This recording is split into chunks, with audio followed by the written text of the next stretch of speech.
here lately that I wanted to talk about. We read some out of Revelation 13 not too long ago. If you remember, we talked about the false prophet and his, role in setting up the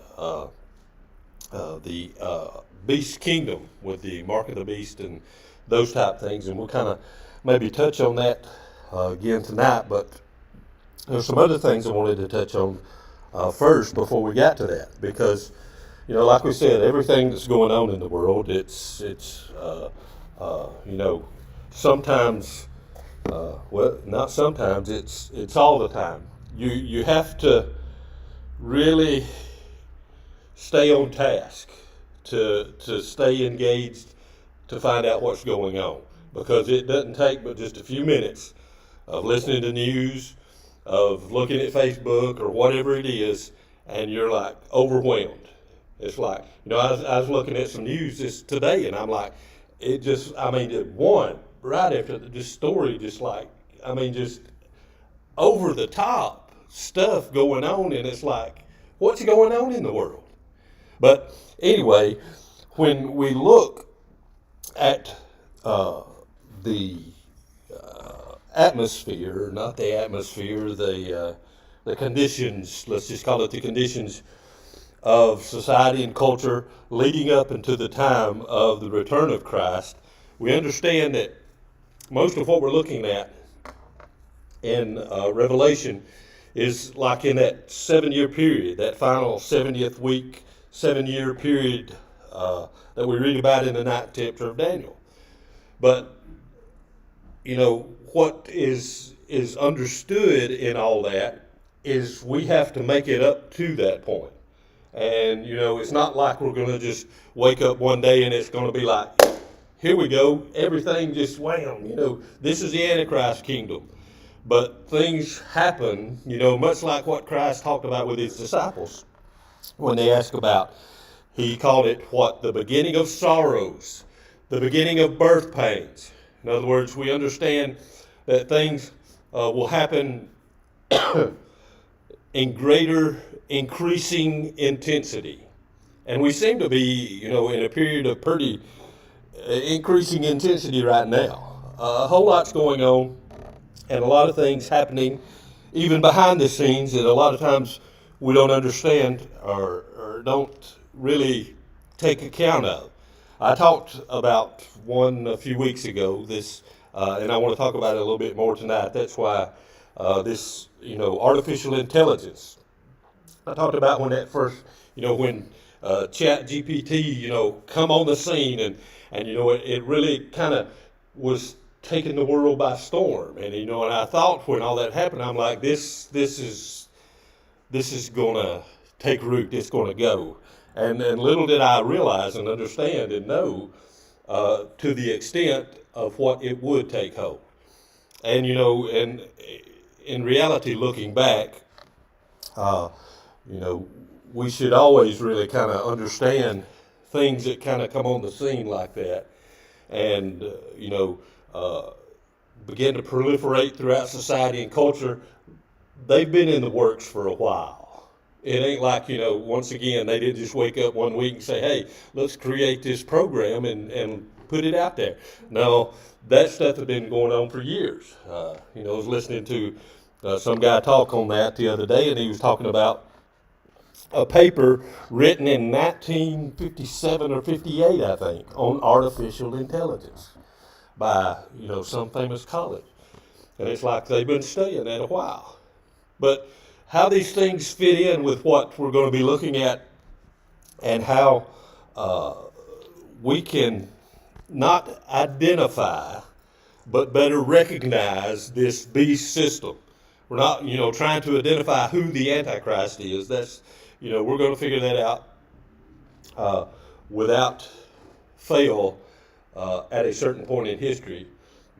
But leading up until that point, the things that comprise this beast system, we want to be able to recognize those things. So let me just read a little bit, and I'm going to just kind of go through. Chapter 13 starts off It says, "And I stood upon the sand of the sea, and saw a beast rise up out of the sea, and having 7 heads and 10 horns, and upon his horn 10 crowns, and upon his head the name of blasphemy." We know this is the Antichrist, the beast.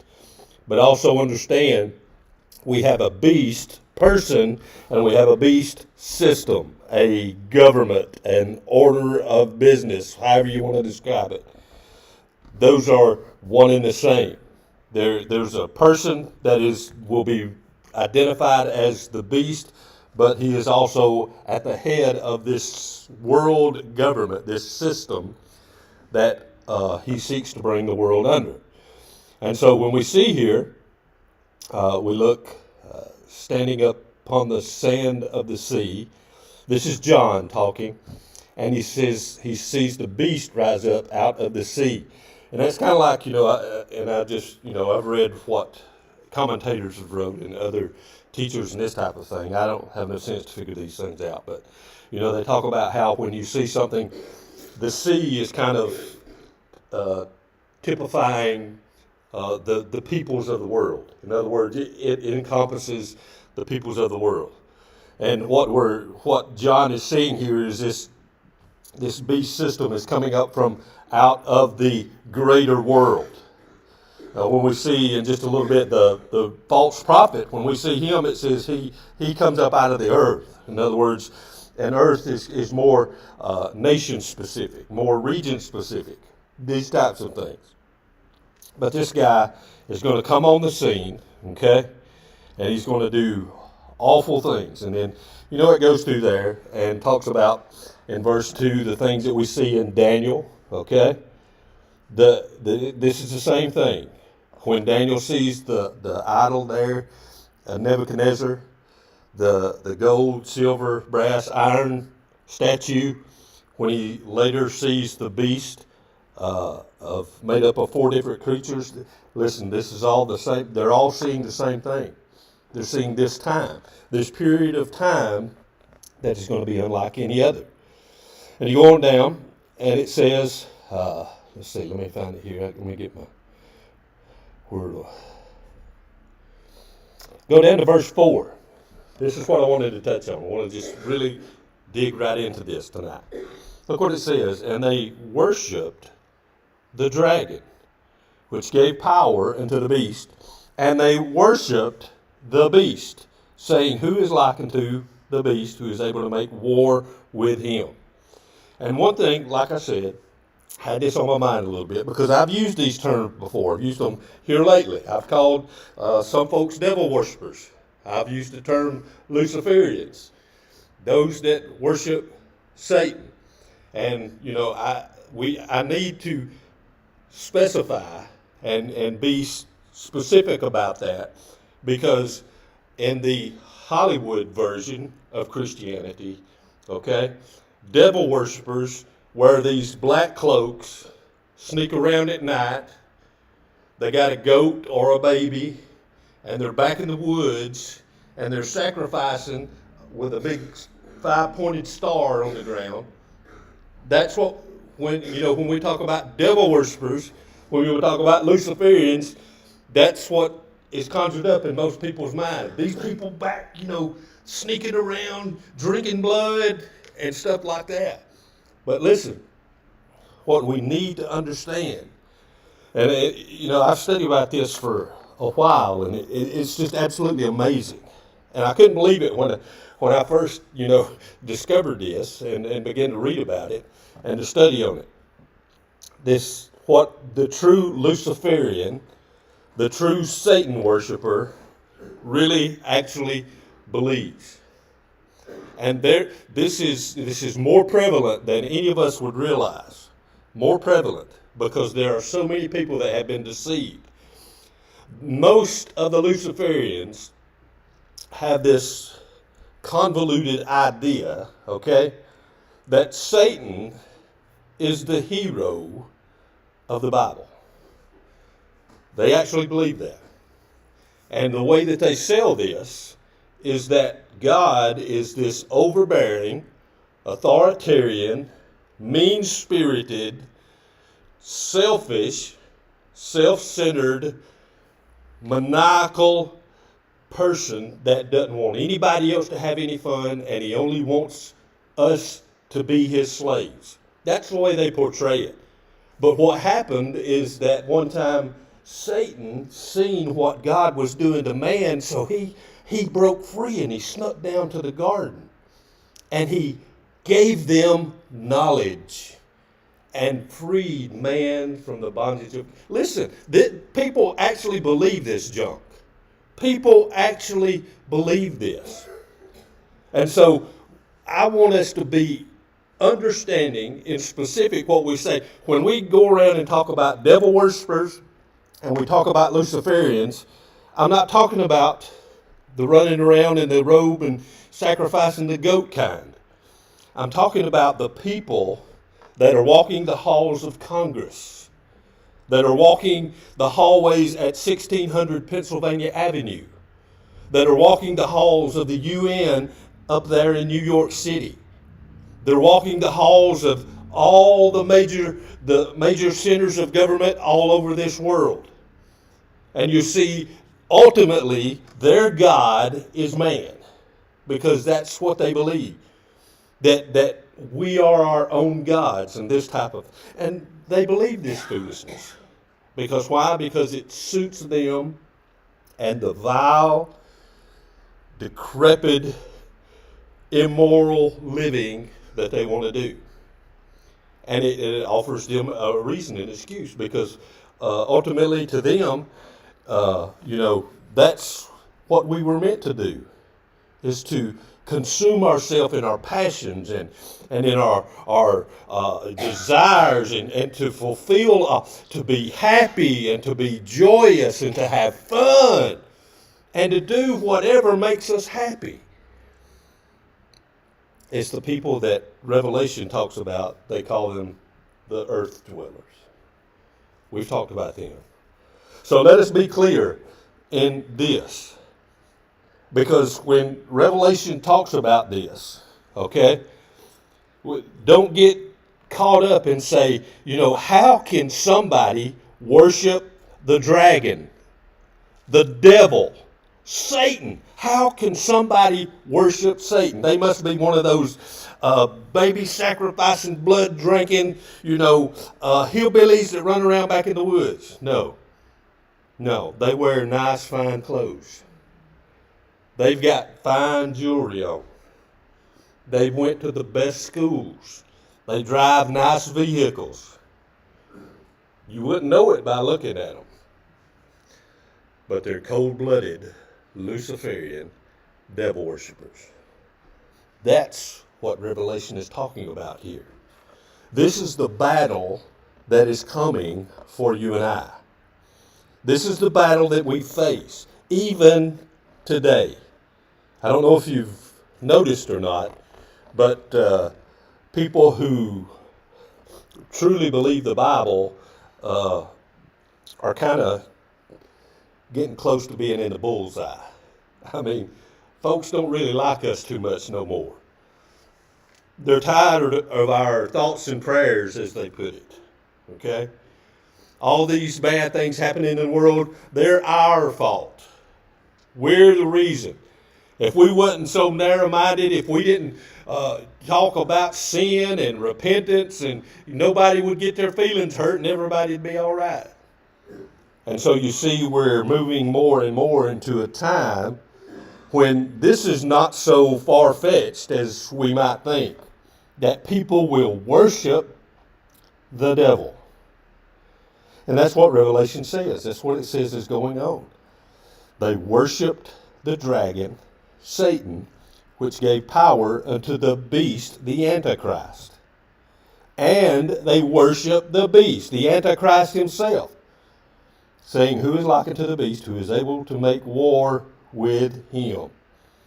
And so you see, we are going toward a time, and even now being prepared for a time, when people will be basically unable to think for themselves. They will be so enthralled. They will be so swept away by this figure that comes on the scene. that has all the answers that we've been looking for, that commands respect and authority, and puts his foot down and says what needs to be done and then does it. And people are going to worship him. And they're going to worship that one that gave him his power, the dragon. They're going to worship these two. And it won't seem like, we'll seem like the outsiders. We'll seem like the ones that are crazy. People will proclaim to us, hey, you talk about God and you've never seen him, but we've seen this guy. He's God. He's just like God. He got all the power. Listen, he's like nobody else that's ever been. And people will believe it. They'll believe it. You see, it talks about here this coming worship of the dragon, of the beast. And here in the 13th chapter, okay, I went back and looked just to make sure, okay, because at the end of the 11th chapter is the blowing of the 7th trumpet, okay. Remember, we have the 7 seals, and then the opening of the 6th seal begins the wrath of God. And with the 7th trumpet, the wrath of God is instituted with the 7 trumpets. And then you have, at the blowing of the 7th trumpet, then you have the 7 vials or 7 bowls. And so at the end of chapter 11, we have the blowing of the 7th trumpet. And it's not to the opening of chapter 16 that we have the first bowl or vial. So from 12 to 15, we have this synopsis of, if you will, of what's actually going on during this period of time. So we shouldn't look at this and say, well, this is specifically, for, one period of time. It is. But, and we'll see that here in just a second, but we're going to be building up to that point. This idea that mankind is going to worship this dragon, the Satan. They're going to worship this Antichrist figure. We have to get to that point. It's not happening all at once. We're building up toward that. Increasing intensity, remember. So we see that there was, in verse number 5, it says, there was given to him a mouth speaking great things and blasphemies, and power was given unto him to continue 42 months. Okay? So this is where it gets specific. It's telling you what the character of the time is like, but then it gets to this point. This is how we know who this person is. He's given a mouth speaking great things and blasphemies. And power is given to him 42 months. And that's 3.5 years, or that's 1,260 days. According to the 360-day lunar year Jewish calendar. Remember, we're always going by that in prophetic years. And so this is how we identify specifically where this is taking place. But we're looking at the time leading up to that. So he's speaking blasphemies against God. It says in verse 6, he opened his mouth in blasphemy against God to blaspheme his name and his tabernacle and them that dwell in heaven, given it to him to make war with the saints. You see, given unto him. He doesn't usurp this authority. He doesn't usurp this power. It's given to him. Satan may give him power, but guess what? God gives Satan the authority. He gives him release for a while, for a season. He doesn't do anything because he's overpowered God. God says, okay, this is your time. This is all you got now. And so, while he also gives him authority, he also gives us heed and warning. This is what it's going to be like. this is what you got to look out for. And so we know that he'll be given power to make war with the saints. He'll overcome them. It says power was given to him over all kindreds, tongues, and nations. His reach will be worldwide. Now, not everyone will come under his power and his authority. Not everyone will succumb. We know that. There's a remnant of Israel that is saved. There's those at the sheep and goat judgment. We know that there's the sheep. There's the Gentiles that help out the Jews during this time. And at the sheep and goat judgment, Christ recognizes them. And they enter into the millennial kingdom in their earthly bodies. And so we know that not everybody is going to submit to his authority. It says, verse 8, all they that dwell upon the earth shall worship him, whose names are not written in the book of life of the Lamb slain from the foundation of the world. Any man that hath an ear, let him hear. He that leadeth to captivity shall go into captivity. He that killeth with the sword must be killed with the sword. Here is the patience and faith of the saints. And then it goes into the false prophet, the beast from the earth. I beheld another beast coming up out of the earth, and he had two horns like a lamb, and he spake as a dragon. So this one looks like the lamb. Nice, sweet, tender, loving, but he speaks like a dragon. This is the guy, okay? This is the guy you got to watch. Because just as we saw, look what it says. Down in verse 15.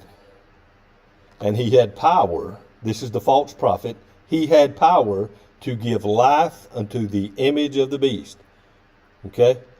So he says you have to make an image to the beast. That the image of the beast, remember this word icon, that's image, it is icon. The image of the beast should both speak and cause that as many would not worship the image of the beast should be killed.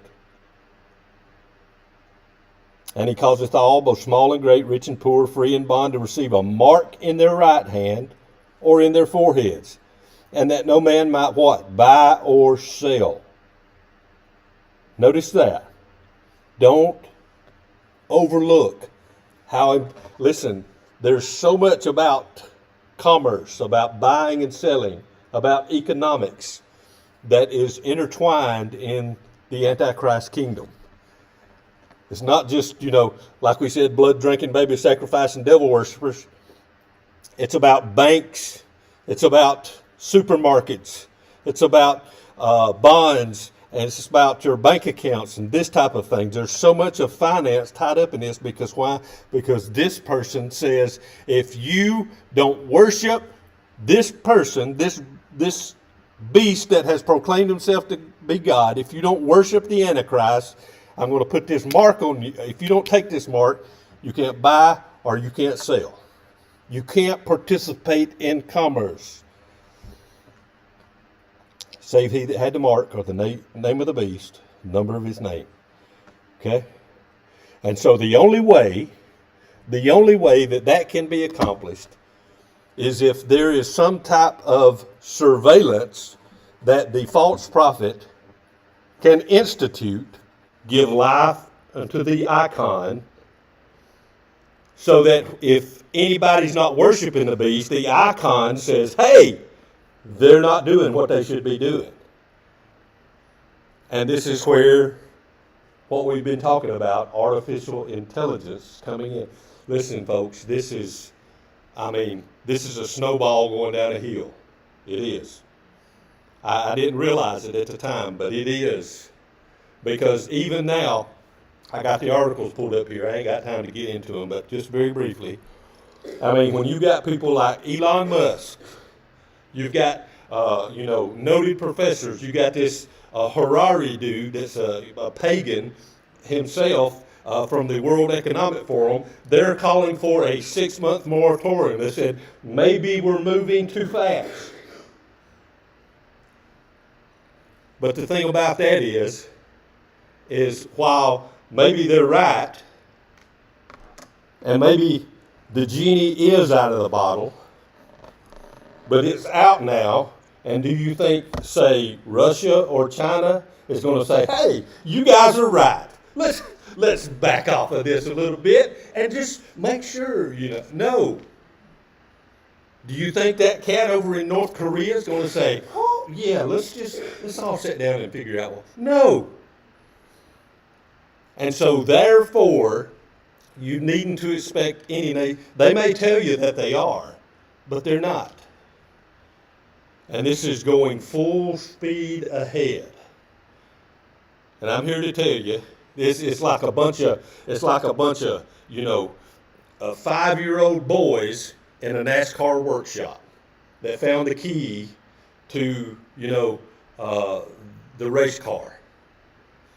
Boy, look, let's crank this thing up and drive it. It ain't going to end well. And you see, this is the things that we need to understand when we go forward looking at what's going on in our world. Things like that. There's got to be some type of surveillance system, some type of monitoring that can be instituted. And if he's going to, prohibit you from buying or selling, guess what? Hey, if I got this right here, guess what? He ain't going to prohibit me from doing nothing. I'll go right over here and spend this. I don't care what he thinks. But if my money's tied up in an electronic account and subject to the whims of the central bank system, and they can push a button and say, your carbon footprint's a little bit too heavy this week. You drove 15 miles over your limit. Boop. You can't buy nothing this week. It's not so far-fetched. Oh, you did? I seen that post on Facebook. That was a little bit out of line. We're gonna take 15 credits away from you. It's not so far-fetched. And you see, these are the things that we need to pay attention to, be looking at as we go forward in the days ahead. Okay? Any question, any comment? Saying on the 5 last night that all the news and everything is talking about Trump, this, that, and the other. It said that Putin and I think the president of North Korea or somewhere have been meeting for 3 days. Mm-hmm. Like I said, wondering what they're doing. There's so much going on. China is brokering peace deals with Iran and Saudi Arabia. And you've got, I think, Venezuela, I think, is already a member, but you've got Mexico joining up with the BRICS nations with that are these Eastern Bloc, Russia, China, those like the Western G7 that are moving and trying to get the OPEC to deal in a different set of currency, where now the standard is the dollar, and you have to buy oil in dollars. But they just recently, just a couple of weeks ago, completed the first transaction where Russia bought so much oil, or no, somebody bought a bunch of oil from either Russia or Saudi Arabia in the Chinese yuan. And so, just like you say, they don't talk a lot about that stuff because they don't want you to think about that stuff. But there's so much going on behind the scenes to which,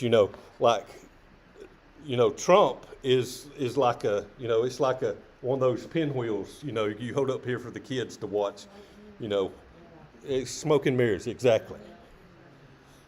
And there's so much of that stuff going on.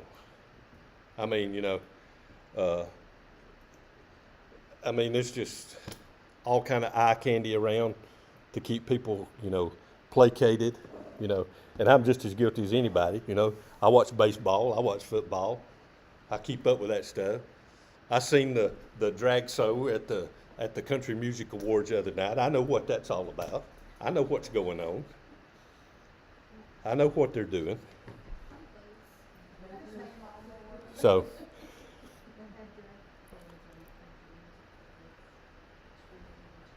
yeah. Indoctrination.